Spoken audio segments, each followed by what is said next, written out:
Hi, Paul Ryan from Ryan Tunes. When I say the words recording studio, what does that conjure up? These huge, monstrous rooms with lots of microphones and microphone stands all over the place, people coming and going, maybe a separate room with an engineer, a sound engineer with these gigantic mixing boards. Those studios still exist. However, there's been a shift, quite a shift, underway now for some years within the recording industry. With more and more indie musicians entering the music world, now there's more and more manufacturers of microphones, microphone preamps, making units that are priced affordable for the indie musician. When I set my studio up, I was lucky because it's in my office, my old office building, which has automatically got high ceilings, and due to work that I used to do here, has buffers. So there were two major components already in place when I started thinking about recording in here. So in a way, mine is a hybrid. It's small in terms of size because I have to have my recording device and my amplifiers, my microphones very close by so that I can record while I'm playing.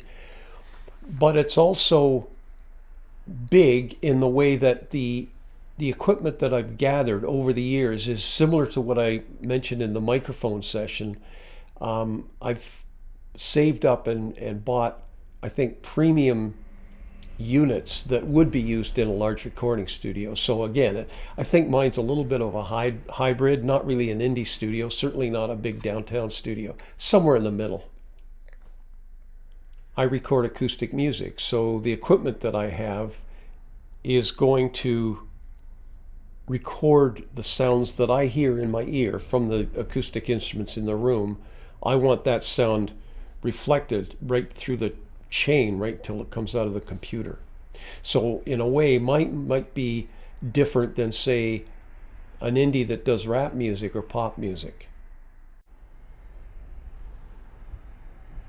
Okay, this is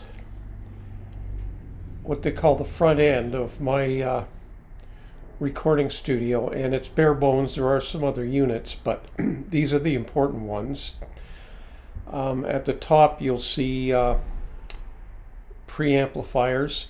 In a previous session, I covered microphones, so they plug into these preamplifiers and then into what I'll cover later called the back end.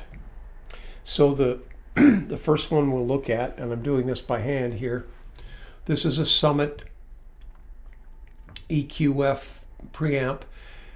It's a tube preamplifier, so what I use that for is to warm up or soften up various microphones. For example, the pencil microphones covered earlier, use them a lot with this preamplifier. The one right just below it is the exact opposite. This is a Grace Design preamp. There is no color on this one at all. It doesn't do much at all to the mic. It's basically just a wire. But it's a great preamplifier for my ribbon mics. So the 44 or 77 might go through this Grace. It's a terrific little box for microphones that already have their own personality, so to speak. Over here, two more preamps. This one's a Phoenix, and this one's a Great River. I use these a lot in combination with each other, sort of like strawberries and ice cream. They're both built on what they call the Neve preamplifier design, which was very popular in the years ago, and they're both great. The Phoenix is a little bit warmer. The Great River is a little bit cleaner, but together when I can use a ribbon or a condenser mic, any kind of microphone with these two guys in combination. Moving down here, we talked about EQ. Just move this back.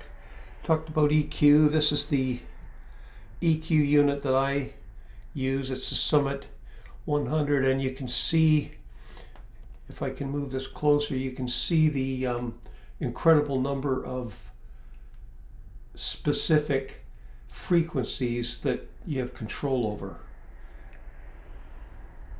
And down my last guy here, that's my Transient Designer. And I mentioned when we were doing that session how easy it is to use. As you can see, there's basically one dial, two if you get crazy. And this is what sound engineers and mixers would call the back end. Basically, it's just the recording device, and it's comprised of two components. You'll notice that I'm just using a notebook. I'm compromised for space. I've got great high ceilings, but I don't have a lot of space. So I decided to go with a notebook computer, and this is the interface right next to it. And I have everything. I have all my preamps and everything on one side, and this on the other. So from the preamp or the EQ, depending on what treatment I want for the instrument, it'll go into what they call an interface. And this is mine. It's an RME Fireface UC. So it's not Firewire, it's a digital. It comes right in. As you can see here, I've got two inputs, XLR on the front, and then on the back there's another four. So I've got, if I wanted to, I have up to 6 microphones. So the signal comes into this unit and then over to the computer, which records it. And I'm having trouble with the lighting. I hope this is visible, but this is the song Then There Were None. This was the actual tracking that I used. So as you can see, probably here up top, I've got my there we are. I've got my ghost track at the top, which is blinded out because this was the last file that went to the producer. This is the actual track set that went to the producer. So I've got the banjo, recorded that on the RCA 44. Looks like I had a poor signal. And the other one was the 184, which is the pencil.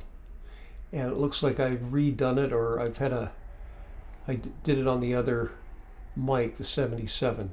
So what happened with that 44, more than likely, is one of the preamps wasn't working. So I had the 77 as a backup. And then as you move down, these are just all the tracks. Those are the sound waves. And I may have treated, you see the bass there, I recorded that on the RCA 44. I believe on that song I may have had the EQ working on that particular mic. Before I do any recording, I'm going to use these instruments with the microphones and do all my testing or research then to get the dial in exactly the sound that I want. Then during recording day or recording days, as it turns out a lot of the time, basically I'm just I know the setup. I've got everything right here, so I hit a button and off I go, and that's it for the studio.